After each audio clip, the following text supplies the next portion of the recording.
All right, man. Hey, first of all, I just want to give a huge shout out to our fans, man. They came out. It was awesome to see. You know, we burst onto the field, and you got red everywhere in the stadium. Our guys looked good in their uniforms, and the fans looked great sitting up in the stands. And it was loud today. It was a great atmosphere, great college football, perfect weather, homecoming. You know, when you look up what you think a game may be in college football, this is it right here at Nippert. It doesn't get any better than this right here. And so we just want to appreciate them and thank them for coming out. Hard-fought win for our guys today. It was a dogfight. We knew it was going to be that way. They pride themselves in being a physical team, as do we, and we wanted to be that way. It was, you know, we started out in the hole. It's down 7, but then after that, you know, we woke up offensively, defensively, and played a great first half. And I think you know, everything was great. You know, we missed another field goal. That's the 4th one that we've missed right before half. Offense did a great job of getting down there again, missing the field goal, but we still went into the half with a great lead. And then knew we were going to get a great fight in the second half out of them, and the defense did a great job again. Really, really proud of how we keep getting more comfortable playing our defense. And we just knew it was going to take some time. It's a new scheme. You got guys and some new players and positions, and they're really coming through of understanding what we're trying to do. Tremendous amount of respect for Scatterbo. He's a load, and to hold him to 75 yards, that is a great feat by our defense. You know, and on the other side of that, we got a pretty good running back as well. You know, Corey Kandra rushed right at 100 yards, broke a lot of tackles, and extremely proud of him also. You know, I want to mention Antoine Peak, man, another caused fumble. He's got a knack for the ball, and he did a great job today tackling the ball carrier. Very physical player, and then that was a huge turnover at the time when that you know was able to get that, and we converted that into a touchdown. So, you know, you convert turnovers into touchdowns, man. It gives you a great chance to win games. So, with that, I'll open up with questions. Early in the season, linebacker, it seemed like they were taking a little bit to kind of get comfortable in this system. The play now of Bartlett and Thompson and Golday and those guys, how much of this defense getting on track is because they've elevated? Yeah, I mean, I think that's a huge part of it. You know, we've tightened it up, you know, and I think I mentioned that maybe a week or two ago, but with our linebackers play, you know, figuring out how to fit the defense, and that's really what it comes down to. You know, Golday, I mentioned that he's gotten better each and every week. JT is a phenomenal player out there as well. You know, compared to last year, this year, I mean, he is playing at another level.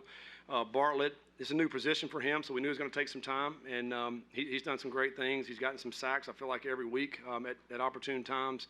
You know, and Dingle, he's a warrior out there. And so, I mean, you know, Simeon comes in, Monte Wheaton comes in. So we got some guys that are really settling in at the linebacker room. And I think, you know, last 2 weeks with Peak at the Star, he's done some great things coming down and stopping the run.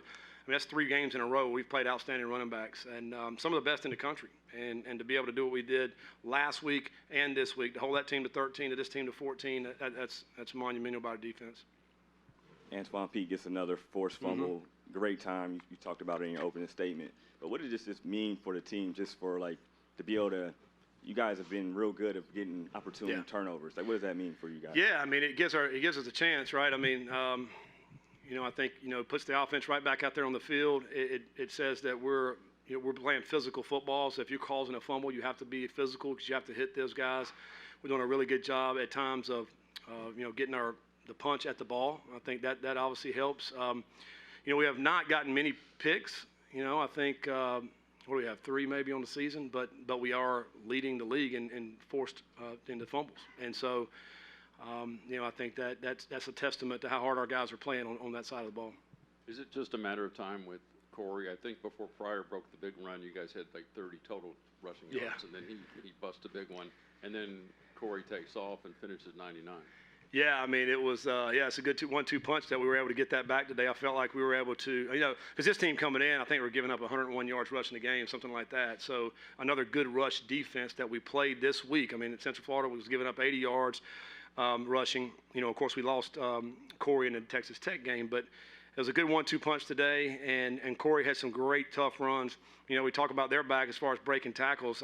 Corey can break some tackles too. I mean, he's one of the best guys in the country at extending plays, and we needed that today. There were times where, you know, we need to get that first down, and he was able to break a tackle and get past the sticks. You know, and then Pryor comes in and shows his speed, and to be able to burst one, those big plays are obviously needed. But man, Corey, what a warrior. That's a great way to describe him. You got D'Artagnan Tinsley back on the line this week. How much of a help was that in the run game with your numbers? Yeah, I mean, it definitely helps. It settles in. He plays with great poise, awareness, very cerebral guy in the interior. Now you're looking at, Gerhardt at center, who's smart. You got Kandra, you got DT on this side, and then John at the left. And then, and now that Abel's on the right side to play Buford and Wilder. It just makes us a better unit up front. And I think, we've missed him the last couple of weeks now. So, I think probably not a coincidence that our rushing numbers were up today with him back at playing left guard. Could you recognize throughout the game, middle of the field, kind of opening up in the passing game compared to targets to the outside? Yeah, they were doing a good job on the outside, their corners, I thought. We tried them early, trying to take some shots, and it wasn't there. They did a really nice job with that. So, yeah, we needed to work more on the inside and the interior to hit some of those plays there. And I thought, Sorsby was very efficient again today. And, we had trouble getting some balls down the field, like the deep ones, but very efficient underneath and, getting some chunk plays and some first downs, and kept plays alive. Offensively, probably just the most disappointing thing probably was the 15-play drive that we had and we didn't score, but I think we did melt a lot of clock off. We kept our offense off the field. So although we didn't score, we still pinned them all the way down inside the 5-yard line. So it was a valuable drive to have a 15-play drive, but obviously you want to end it in score. But we were up at the time, I think, were we up 13 maybe? Can't remember, maybe 10 or 13, but the field goal really wouldn't have helped us much. I think 10. So the field goal, it would have made it 13, So we felt like let's try to go for the touchdown and see if we can score there to make it a 2-touchdown game. You guys have had multiple games where you've more or less made the necessary plays to win. What kind of next steps, what has to happen for you guys to just control the entire game for a 4-quarter effort, maybe widen the margin a little bit more? Well, if we continue to win, I think we're good where we're at. I mean, now we all want to make it where it's not close at the end. Well, I think, scoring inside the 5 when we had an opportunity. Bad snap on the last drive. Sorsby's going to run for a first down. We got it blocked up, man. It was going to be, we were disappointed because the snap was freaking way over his head. Had it been here, we had it blocked up. The guys did a nice job, and we're taking a knee. To your point, we're up 10 with taking a knee, and it's not even close. We don't have to, my mom don't have to worry as much, when she's watching the game. Don't make it so close, yeah. So, yeah, we'd love to be able to do that, but it just really comes down to the little plays here and there where you got opportunities, knock the field goal down before halftime, So those opportunities that we've given ourselves, we have to take full advantage of that. And I think it's going to continue to get tougher for us as we keep going on. Colorado's a great team. You got Iowa State, you got Kansas State. You got some great teams, West Virginia. So, we're going to have to continue to find ways to get better. All 3 phases. We punt, great punt by Fletch. We're right on the goal line, but it barely gets into the end zone. That's a huge play. Now to get the ball on the 20-yard line, as opposed to having to go 99 yards, you're going 80. So that could be 20 seconds. So those little things right there, I think, is where we can get better. Coach, what did you see out of Golday when you got him out of Central Arkansas? Well, we saw a guy who physical stature is exactly what you want, a 6'3", 238 pounds. Saw a guy that can run. We also saw a guy that had not played much linebacker. We thought he had a huge upside because he had been a tight end in high school, a defensive end his first year there. They just moved him to linebacker. The game we watched, I think that really just turned our head, was against Oklahoma State, where they played Oklahoma State. I think he had 11 tackles, and we're like, man, he can do this against Oklahoma, because we had played Oklahoma State and we couldn't stop the running back, So we're like, if he can tackle him, that's going to be a good guy for us. And so we got him here, phenomenal human being, and everything we thought, it's just a matter of him getting comfortable in what we're asking him to do. And he is probably one of the more improved guys on our football team from game 1 to where we're at right now. Coach, you mentioned the play of Jarrett Bartlett earlier. Obviously, he goes down there late in the 3rd quarter. Do you just have any update on the status of him after this one? Yeah, I just think he took a shot, and just kind of got knocked silly a little bit. So we'll see where we're at. He was fine on the sideline. It was one of those things that he hit the running back right at the goal line. That guy brings a load. Barrett, obviously he brings a load, and so just got knocked funny a little bit. But I think he'll be fine. We'll reevaluate him tomorrow and Monday as we move forward. You're 5-2, 3-1 in Big 12 play. There's one game at a time, but are you guys thinking at all about the fact that you're in the thick of the Big 12 race right now in the middle of October? Yeah, well, we've been thinking about it since we started, and that's been our goal, is to win and compete for a Big 12 championship. And so our guys have done a great job of just taking it 1 week at a time. For us, we told them a long time ago, these are 12 one-week seasons. And so really and truly, whatever we've done in the past, we're forgetting about everything, and all focus is this week is going to be on Colorado. And And we're playing for a Big 12 championship. We've been saying that every week, you know, and I think, but it starts on our practice days on Sunday, on Tuesday, Wednesday, Thursday, Friday, and our guys have really bought into that and accepted that. We got great leadership on this team, and exceptional leadership, and I think as long as they continue to lead the way they are, we're going to give us a chance to win these games. There's no question. X had 67 yards on the catches today. Did you guys do anything different schematically to get him more involved after last week on the Well, I mean, I think last week that we felt going into the game that we could hit the balls in between the hashes. And so I think that's why, our slot and our tight end had most catches because of how they were playing their defense. We know we got to get X involved. He's a great player. He's one of our better players on our team. So we were trying to find some ways to get him the ball today. A couple times we put him in the slot, which is now he's on a safety. So again, tacking the inside, maybe not the outside. And I thought our coach did a great job of kind of scheming up some ways to get him the ball and get him involved. You guys rotated the offensive line a good amount. Started with Wilder, then Salt Buford, even Evan Tengestal in guard for a few. Was that kind of just reevaluating the offensive line, how you want to move forward, or could we see more of that rotation? No, I just think we need to do it. It's a long season, and the guys up front, man, they're putting their hand in the dirt. It's nasty in the trenches, and you're going to take some licks. You're going to get some dings, and so the more depth that we can have to be able to rotate in, it was great to have DT back. But we felt like getting Evan in there that'll kind of spell him a little bit, keep him fresh. And I just talked to DT, man. He said he felt great, after the game, and for him to be out there was tremendous for our guys. And then that's a good rotation on the right side with Wilder and Buford. So we'd love to have that rotation as we move forward throughout the rest of the season. Being able to control the running game was super important for you guys today. But when you were able to have them drop back more, did you feel more confident about the game plan? I mean, just feeling kind of smiling on the sideline maybe? Yeah, inside maybe. Because we know what they are. I mean, they want to run the football, and when they're getting that running game going, that's when they're hard to stop. So it was critical for us to stop that running game. We did that. When we got the lead, you feel a little bit better about it. And then like the last drive there, I mean, we're giving them everything underneath. So it was a couple of quarterback scrambles, and then as you guys saw, once we got a little bit tighter down in the red zone, things tightened back up. We held them to a field goal, and they're, finally played somebody that missed some field goals today. He missed 2, so that was good to see for us. We hadn't seen that all year, I don't think. Second week in a row, you've had to deal with a quarterback change after the fact of your preparation over the weekend. How much did that change the scheme this week? I don't think it really changed much. I mean, if you look, they're going to do what they do, and I actually thought he played pretty good today. What they asked him to do, the knock on him's kind of been his turnovers, and I thought he did a good job of taking care of the ball. I thought he threw it really good today, and what they want to do is run the ball, and they utilized him to run. I thought he picked up some great first downs, running the Q outside zone on us. In third downs, I thought that was good by them, which the other quarterback they had can run too. So, I mean, really for us defensively, there really wasn't much of a change, even though we heard about it, early in the week as opposed to pregame, But I think that their skill sets are very similar. Kicking is so crucial. Their guy misses 2. Your guy nails 1, misses 1. Is there such a thing as a pre-halftime kicker, or what? So we won that battle there, didn't we? Yeah. We were 1-2, they were 0-2. So, yeah, I mean, I don't know. We've talked about it every week. It's tough. It's hard. I mean, I don't know. Our guy nailed one of them, and then right before half we didn't. We got something against making a kick right before half.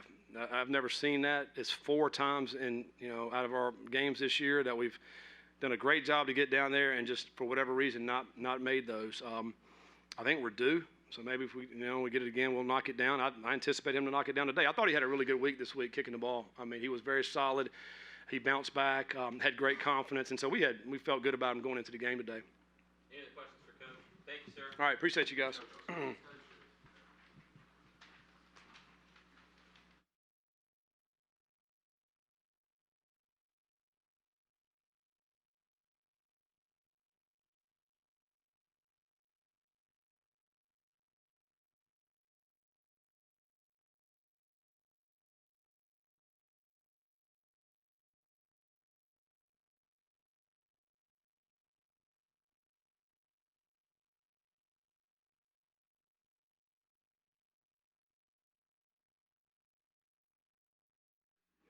Questions for Dante? Yeah. Seeing as I have the mic here. How was Scatterboo out there? How was it trying to chase him down? Yeah, all week we preached on 11 hats to the ball, and he runs very hard, as we can see on that goal line play. So, hats off to Arizona State and that running back. He's very good. You're getting a lot of really good play from the linebackers. How much of that do you think is centered around the defensive line is starting to solidify? You guys are, as healthy as you've been, and then allowing those guys to come down and fill gaps and make plays. Yeah, shout out to Coach Braz and Coach Stu. We have like a front six meeting every week, and the front six talk about how we got to fit our gaps and how they're going to play off of the D-line. And I feel like this is probably the best game we actually played off of each other, and I'm very proud of my guys. Dante, you played against a very good center, and you impacted the game. Was it any different, practicing or any different things that you kind of went over this week? You're going against somebody that was such highly talented as a blocker. I would say shout out to our scout team, giving us a good look. Like this year, probably the best scout team we ever had. Just them throwing the ball on us and stuff, actually challenging us, not giving up anything easy. And our line gave us the best. Actually, our scout team center is one of our D linemen, Keelan Smith.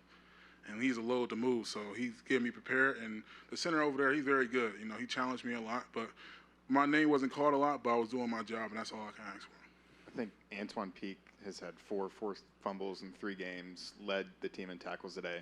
As a leader on this team, as someone who's played with him for so long, what's it mean to see him get in the spotlight and actually performing as well as he has? Yeah, his dad is a legend at the school, and he got them genetics of punching that ball out. But he the quietest guy on the team, and I'm very proud of him and how he just come up to work every day, and just a guy that just put his head down and work. And I'm pretty sure the whole team's probably proud of that guy right now.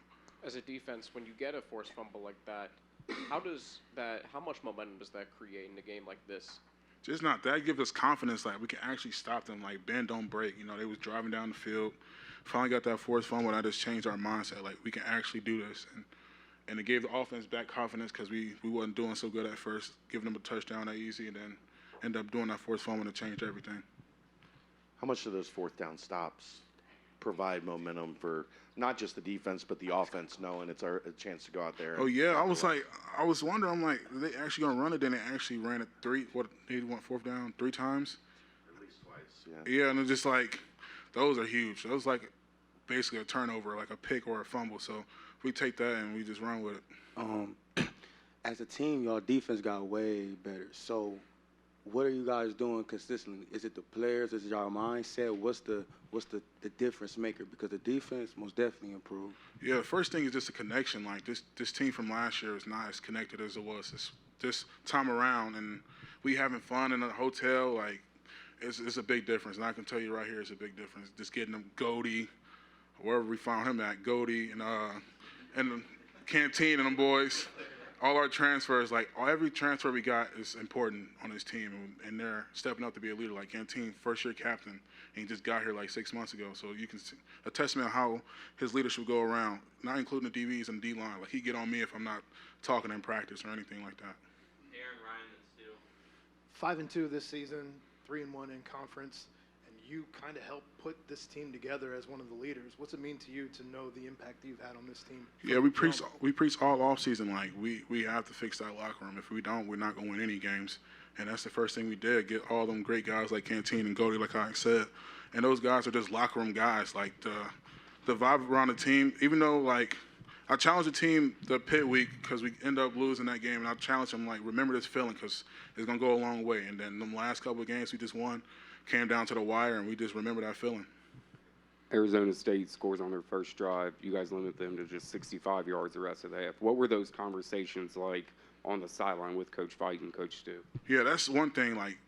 Canteen, Goldie, each person at each level always come to a different group and talk to them what we got to fix. And we look at the iPad and we adjust from there. Never no arguing. We all together. You do look like a godfather. But anyway, speaking of when the question was asked about how this team has improved this year, I remember last year you went on Twitter and you apologized to the fans for the play and everything. How do you feel about being justified for doing that? I feel like it was on us, Gavin Gerhardt, me, the captains that was coming back. I just felt like we let the fans down. They did not deserve anything like that, and we didn't put on a show anytime. So I just feel like that was a disappointment. I knew we was built something special. Jack Griffin, Zach Grant, and Cass and Carter, the rest of the recruiting staff, told me to go, I decided to come back and just wanted to win. Feels like defensive coordinator Tyson Vite has pushed the right buttons at the right time, especially over the past month of conference play. How do you feel just overall about his progression as a play caller on defense compared to other? Yeah, it's just DCs not you've that. had? It's just the trust he got. Like one time I asked him for a play call to run because I knew what was going to happen the next drive, and he trusted me, and we got to stop. So just that confidence he got in us. He's just not a coach that's just going to call anything. He gonna ask the players what they want, and then we're just going to adjust from there. You guys are at Colorado next week, and obviously Coach Prime, Shedeur Sanders, Travis Hunter. Does that, as a defensive player and the leader of a defense, get you a little extra juice, competitive fire to play in that kind of environment against that kind of team? I just know my guys are competitive. Like, we know they're great players, but we have to also game plan. Like, we got to put our shoulder pads on too, just like them. So we're excited for this challenge, and it's prime time. There's nothing better than that and being on ESPN. So we just going to keep proving ourselves, underdogs, and we're just going to keep going. Does the mile-high altitude impact any of your preparation going in? Of course not. It just a little extra challenge, but I don't think it's going to be a big difference. Thank you, Dante. Luke Candy's next.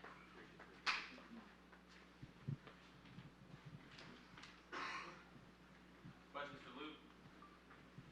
How did it feel getting the running game going with Corey? Because it was kind of sluggish until Pryor broke the one, and then you guys kind of settled in. Yeah, the past couple weeks we didn't do well rushing. That was the main emphasis that we had all week was we needed to run the ball, and I felt like we did with the help of Corey, just Corey and Ev breaking tackles, making long runs. It really helped out our offense. How did that 55-yarder come together for you guys up front? It was really all about execution. I mean, if everyone just did their jobs, like just past couple weeks, like when it wasn't going well, we just weren't executing, and then that play. Especially like we were looking on the iPads on the sideline, we're like, that's exactly how it was supposed to be blocked up, and we did. You guys got DT back this week at guard. How much of a help was that in the run game? It was huge. I mean, DT was he's a great football player. He knows what he's doing, great IQ, and just a great leader for our team. Just having him back, missing the past couple games, it was great. Things don't start the way you want them the first couple looks, but then Peak forces the turnover.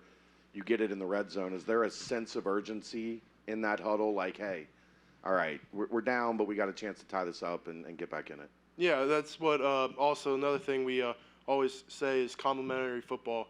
Like offense wasn't going too well the first couple drives, and then once defense gave up that turnover, it was all about, hey, we got to score here. I mean, we're already in the red zone, and we ultimately got in, and it was just really a tone setter. Luke, you were here last year. You're back again this year. Talk about how different the vibe is in the locker room around the team compared to last year. Our team is so much closer than it was last year. I mean, we can knowing how we can be together. We were like in the hotel last night. We were joking around. We always have a player-only meeting at night after the team meeting, and rather than people just kind of going off their self, like we have like the leaders, captains talk. But then they would say something like kind of back at us, it's really cool to see everyone kind of being together.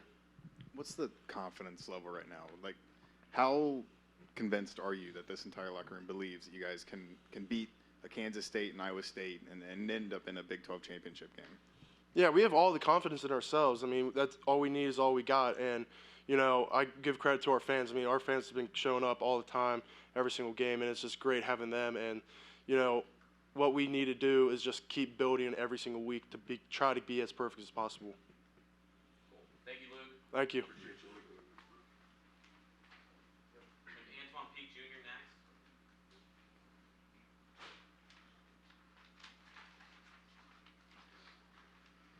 Questions for Antoine? All right, we got to know. How early did your dad start teaching you how to punch out the football?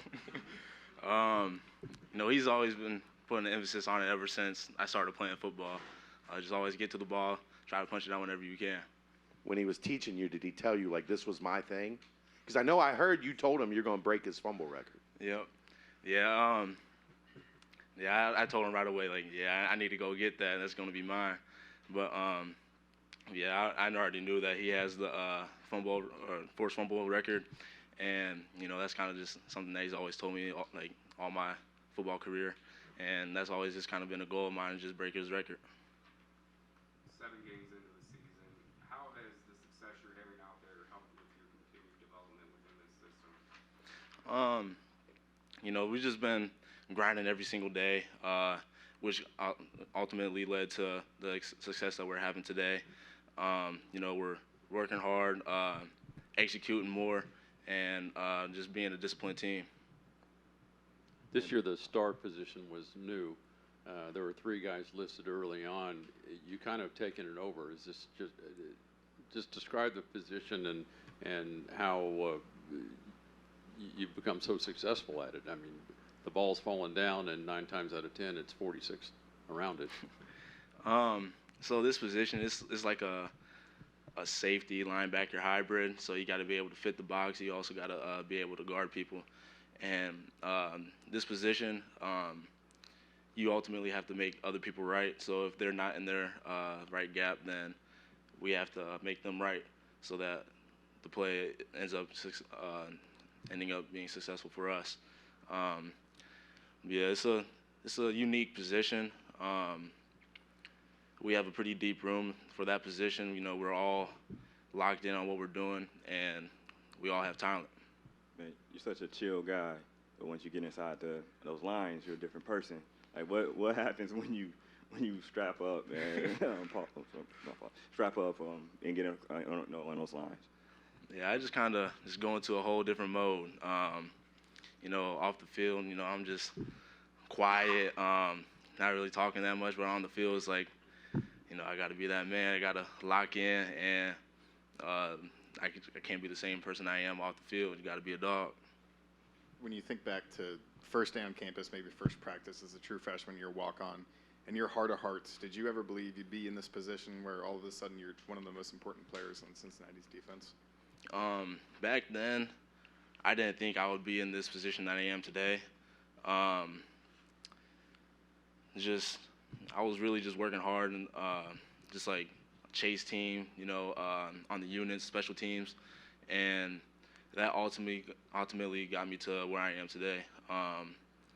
If I wasn't working hard every single day, showing out on special teams in practice, then I wouldn't be where I am today. But to fully answer your question, I did not really see myself being where I am today. If it wasn't for me working hard and my teammates and my coaches believe in me, then I wouldn't be here today. Antoine, we talked earlier in the week, but obviously you entered today with this defense, 8 forced fumbles, 7 recoveries. Obviously, you get another one there today. What does that speak volume about what Tyson Vite is trying to preach there on this defensive side of the ball? He's always preaching toughness. Toughest team is going to ultimately win the game. The most disciplined team is going to win the game. And like Coach Combs says, most physical team is going to win. They really emphasize being physical, pursuing the ball, and just all hats to the ball, and the little things matter. You've had 7, 9, and 4 tackles over the past 3 games.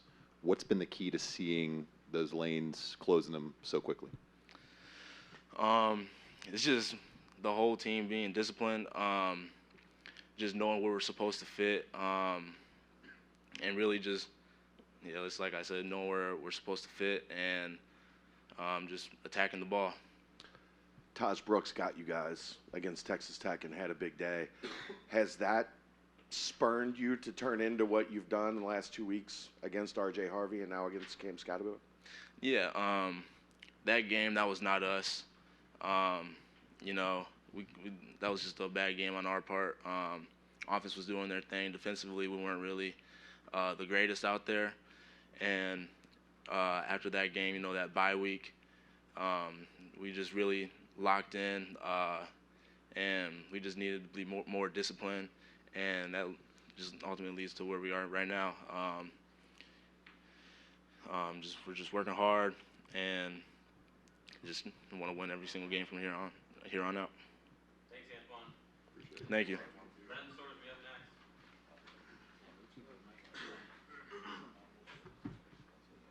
Questions for Brendan? It looked like you wanted to test them over the top early. They did a pretty good job covering it. Do you have to, like, flip a switch in your mind that says, all right, maybe dial back the aggressiveness a little bit and look for some of the other stuff because they're trying to take it away? Yeah, obviously I thought their corners were doing a really good job of just kind of shoving our guys to the sideline and, just kind of taking that away. So just kind of had to start just, like you said, just in your head, just, all right, I got to take what the defense gives me. I don't have to, throw it downfield every play or be too aggressive because the defense was doing a great job. So. Did you feel like you could really feel the gaps in the zone, middle of the field, once the game kept working through? Yeah. No, for sure. I thought that, like I said, I thought they were doing a really good job outside, and then there was obviously some holes in the middle. So I think we did a good job of attacking those and then just checking it down whenever it needed to be checked down, and the guys did the rest of the work. It might be a little dangerous, but do you feel a little bit more effective when you're able to make those big runs and score touchdowns and just running the ball? I mean, good old-fashioned football.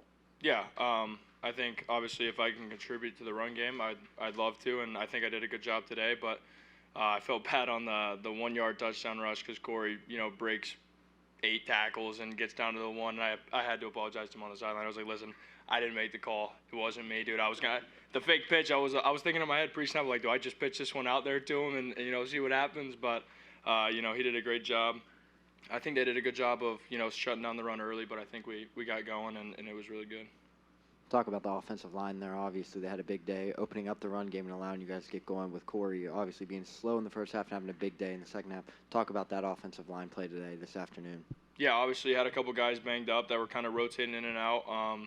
Thought all of them, everybody that played did a great job and just did what they needed to do. I thought we were playing really physical up front today, and I think it paid off. It's early, but how do you pack all this momentum and take it to Boulder with you? Yeah, obviously we got a couple wins under our belt now, but just a good week of preparation and, see what happens next week. But obviously, same approach. We're trying to go win a football game on the road, and, I like us. I like our guys. So a good week of preparation and see what happens.